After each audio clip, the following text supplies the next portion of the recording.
नमस्कार साथियों। अभी 4-5 दिन पहले एक मेरे मित्र हैं यादव जी, उन्होंने व्हाट्सएप पे मैसेज किया कि योगी जी चोर हैं। माननीय योगी आदित्यनाथ जी जो उत्तर प्रदेश के मुख्यमंत्री हैं, उनको उन्होंने चोर कहा।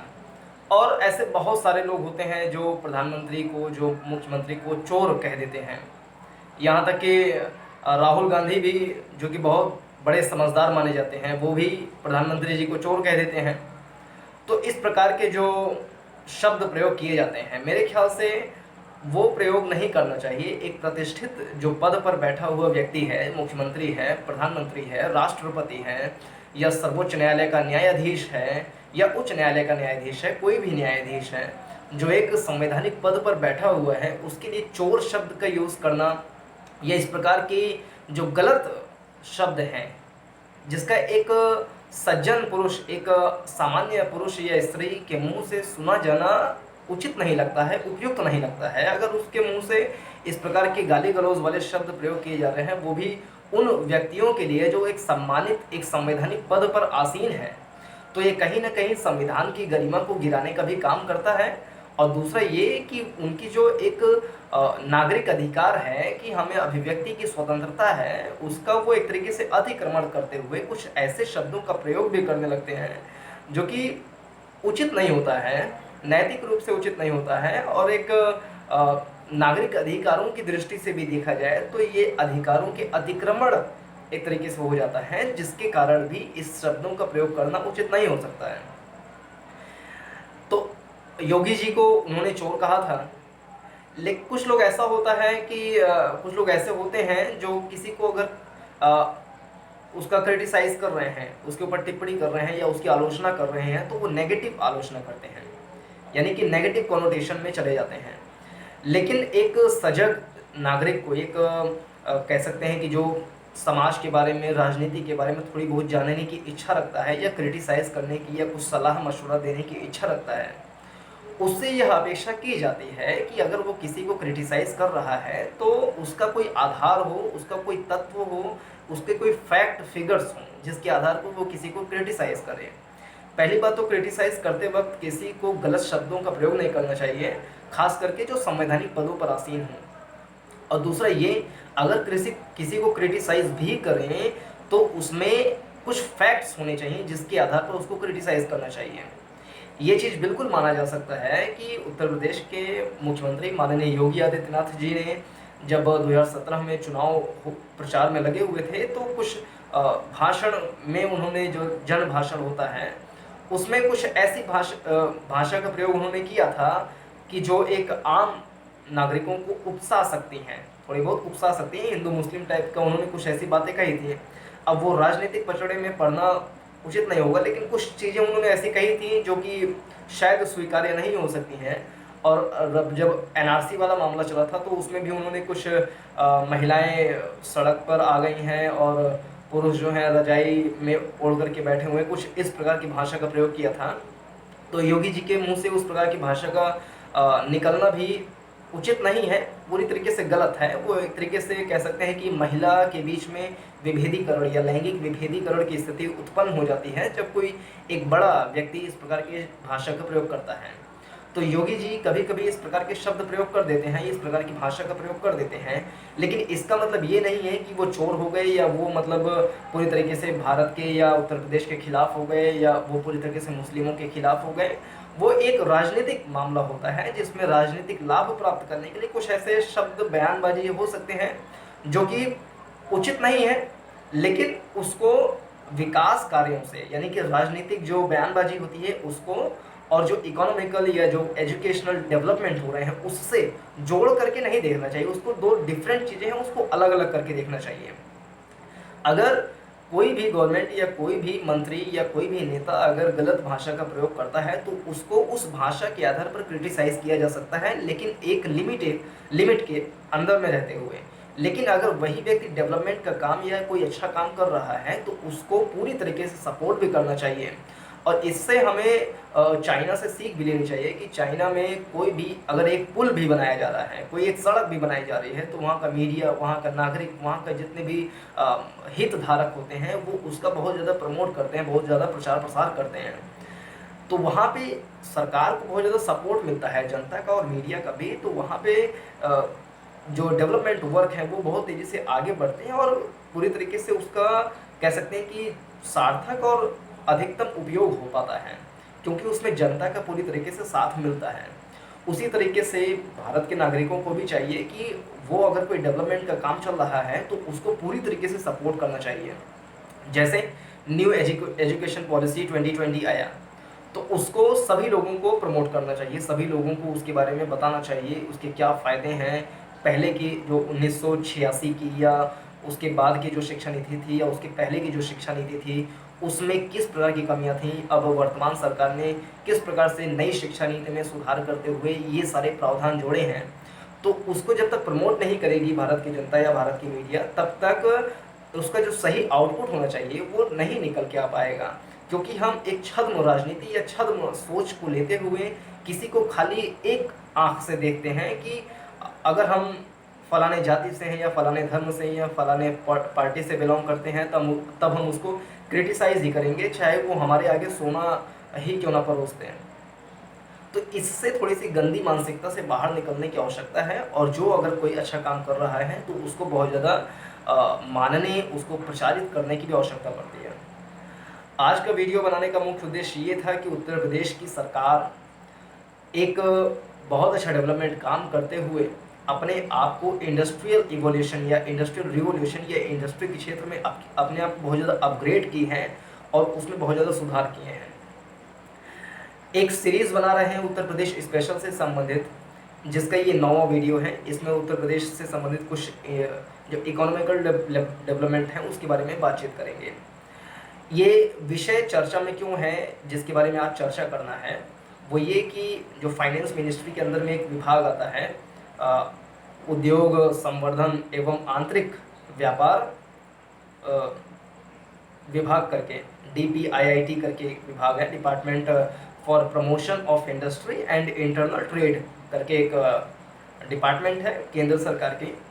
उसका एक योजना आया था 2015 में, जिसका काम था कि जो इंडस्ट्री के क्षेत्र में सुधार कार्य कैसे बढ़ाया जाए, यानी कि उद्योग सुधार कार्य योजना 2015 आया था। उसमें ये था कि जो विभिन्न राज्य हैं भारत के, उसके बीच में कैसे हम प्रतिस्पर्धा को बढ़ा सकें। तो उसके तहत जो होता है, रैंकिंग दी जाती है कि इंडस्ट्री के क्षेत्र में कौन सा राज्य अच्छा काम कर रहा है, तो उसको रैंकिंग दी जाती है, जिससे एक स्वस्थ प्रतिस्पर्धा होती है, जिससे जो विभिन्न राज्य हैं वो एक दूसरे से आगे बढ़ने का प्रयास करते हैं कि हम आगे निकल जाएं, हम अपने आप में ये सुधार कर लें। तो एक तरीके से उनके अंदर में एक सुधार भी होता जाता है, जिससे अगर कोई ऊंचे रैंकिंग पर स्टेट है तो वहाँ पर जो इन्वेस्टमेंट है, चाहे भारत के अंदर का इन्वेस्टमेंट हो चाहे विदेशी निवेश हो, FDI जिसको बोलते हैं, फॉरेन डायरेक्ट इन्वेस्टमेंट, तो वो भी आकर्षित हो सके। इसके लिए ये सुधार कार्य, जो उद्योग सुधार कार्य योजना 2015 का था, उसका मुख्य उद्देश्य यही था कि विभिन्न राज्यों को रैंकिंग प्रदान करके उनके बीच में प्रतिस्पर्धा बढ़ाया जाए ताकि निवेश को आकर्षित किया जा सके। 2015-16 में पहला, 2016-17 में दूसरा, 17-18 में तीसरा और 18-19 में चौथा संस्करण का रिपोर्ट आया है। तो आज का जो विषय है वो 2018-19 यानी कि जो चौथे संस्करण का रिपोर्ट आया है उसके बारे में चर्चा करेंगे। इसमें सबसे पहले स्थान पर ये जो रिपोर्ट बता रहे हैं वो 2018-19 की रिपोर्ट है, जिसमें सबसे पहले स्थान पर आंध्र प्रदेश है। आंध्र प्रदेश 2017-18 की रिपोर्ट में भी पहले स्थान पर था, और दूसरे स्थान पर उत्तर प्रदेश है। ये बहुत ही खुशी की बात है कि दूसरे स्थान पर उत्तर प्रदेश है, और उससे भी ज़्यादा खुशी की बात यह है कि 2017-18 की रिपोर्ट में उत्तर प्रदेश 12वें स्थान पर था, लेकिन 18-19 की रिपोर्ट में सीधे 10 कदम की छलांग लगाते हुए वो दूसरे स्थान पर आ गया है। 2018-19 की रिपोर्ट में तीसरे स्थान पर तेलंगाना है, और तेलंगाना 2017-18 की रिपोर्ट में दूसरे स्थान पर था, लेकिन चूंकि दूसरे स्थान पर यूपी आ गया है 18-19 की रिपोर्ट में, इसलिए उसका स्थान तीसरे स्थान पर आ गया है। 2018-19 की रिपोर्ट के अनुसार चौथे स्थान पर जो रैंकिंग दी गई है उसमें चौथे स्थान पर जो राज्य है वो MP है, मध्य प्रदेश। MP भी अपने आप में सुधार किया है। 17-18 में उसका रैंक 5वां था, लेकिन अभी चौथा स्थान हो गया है। 5वें स्थान पर झारखंड है, 6ठे पे छत्तीसगढ़ है, 7वें स्थान पर हिमाचल प्रदेश है। हिमाचल प्रदेश भी बहुत अच्छे से सुधार किया, वो 7वें स्थान पर है, लेकिन 2017-18 की रिपोर्ट में वो 16वें स्थान पर था। तो उसने भी एक लंबी छलांग लगाते हुए 7वें स्थान पर चले आए। 8वें स्थान पर राजस्थान है, 9वें पे ममता जी का पश्चिम बंगाल है, 10वें स्थान पर गुजरात है। और इसमें मज़े की बात यह है कि हरियाणा, जो कि 2017-18 की रिपोर्ट में टॉप 10 की सूची में हरियाणा था, वो 2018-19 की रिपोर्ट में हरियाणा जो है वो गायब हो गया है, बाहर हो गया है। तो उत्तर प्रदेश के लिहाज से ये महत्वपूर्ण है कि वो 12वें स्थान पर 2017-18 की रिपोर्ट में था, लेकिन 18-19 की रिपोर्ट में वो दूसरे स्थान पर आ गया है। लेकिन इसके पीछे बहुत सारे कारण हैं, क्योंकि उत्तर प्रदेश ने अपने आप में ऐसे सुधार कार्य किए हैं जिसकी प्रशंसा की जानी चाहिए और जिसके बारे में चर्चा भी की जानी चाहिए। और जो लोग माननीय योगी जी को या किसी को भी अगर चोर कहते हैं, तो उनको ये चीज़ समझना चाहिए कि वो किस प्रकार से काम कर रहे हैं। उसमें से कुछ एक दो काम बताना चाहूँगा जिसके कारण से इंडस्ट्री के ऊपर इफेक्ट पड़ा होगा या पड़ सकता है। ये जो रिसेंट डेवलपमेंट हुए हैं उसके बारे में चर्चा करेंगे, जिसके बारे में पहले ही चर्चा कर चुके हैं। एक एक मिनट में बता देते हैं इसके बारे में। एक अभी अगस्त 2020 में सिडबी यानी कि भारतीय लघु उद्योग विकास बैंक का नया कार्यालय, नया मुख्यालय लखनऊ में खोला गया है, जिसका नाम है स्वावलंबन केंद्र। वो जो है, जो स्टार्टअप, स्टैंड अप इंडिया, ये सब विभिन्न प्रोग्राम हैं, उसको पूरी तरीके से फाइनेंस करने के लिए बनाया गया है लखनऊ में केंद्र। तो इससे इंडस्ट्री को बढ़ावा मिलेगा। पहला काम ये बड़ा किया गया है 2020 में, अगस्त 2020 में। और दूसरा काम ये कि इंडस्ट्रियल डिस्प्यूट्स एक्ट 1947 का जो था, यानी कि उत्तर प्रदेश औद्योगिक विवाद अधिनियम 1947 का जो था, उसमें सुधार किया गया है, जिसके तहत अगर किसी भी जो मालिक है या जो नियोक्ता है और जो कर्मचारी है, उसके बीच में अगर किसी प्रकार का तनाव होता है, उसको निकालने से संबंधित, यानी कि कर्मचारी को निकाल दिया गया है, तो गलत तरीके से निकाल दिया गया है, तो उसके जो डिस्प्यूट्स हैं उसको सुधारने के लिए कि अगर कोई किसी कर्मचारी को निकाल दिया गया है और वो शिकायत करना चाहता है, तो 1 साल के भीतर भीतर जाकर के संबंधित अधिकरण में अपनी शिकायत को दर्ज करा सकता है, पंजीकरण करा सकता है। तीसरे स्थान पर देखा जाए तो एक उत्तर प्रदेश निजी व लोक संपत्ति क्षति वसूली विधेयक 2020 लाया गया है उत्तर प्रदेश में, जिसके तहत अगर कोई भी दंगाई, कोई भी आतंकवादी प्रवृत्ति का व्यक्ति अगर उत्तर प्रदेश में तोड़फोड़ करता है, तो माफ कीजिएगा थोड़ा,